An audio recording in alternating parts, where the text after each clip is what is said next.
Again, Mike from the Charles Mill Marina. Thanks for joining me today. What you see behind me here is Qwest 818 Lanai in white and mantis. So a really sharp exterior that carries onto the interior seating as well. So it gives us a really nice two-tone look here that's really, really sharp and really sporty for your day on the lake.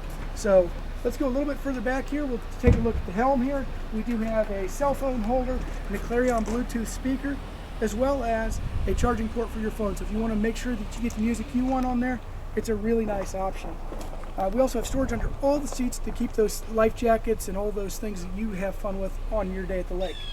This boat is rigged for a Suzuki outboard motor, and we can hang anything between a 9.9 horsepower and all the way up to a 75 horsepower on this boat. Finally, as we go a little bit further towards the back here, you'll notice the stainless steel ladder. And my favorite feature about this boat, this lanai bench, which is really functional for everyone on their day of the lake, whether they want to sit back here, do a little bit of fishing, watch the grandkids swim. It gives you all of those options that make your day on the lake so much fun.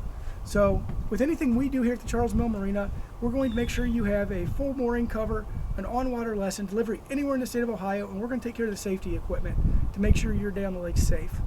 We're also going to handle all your titling and registration needs, so when this boat comes to you, all we're going to do is put it in the water and have fun. If you think this boat is the one for you, give me a call, 419-368-5951, or check us out on our website, www.charlesmillmarina.com. We'll see you soon.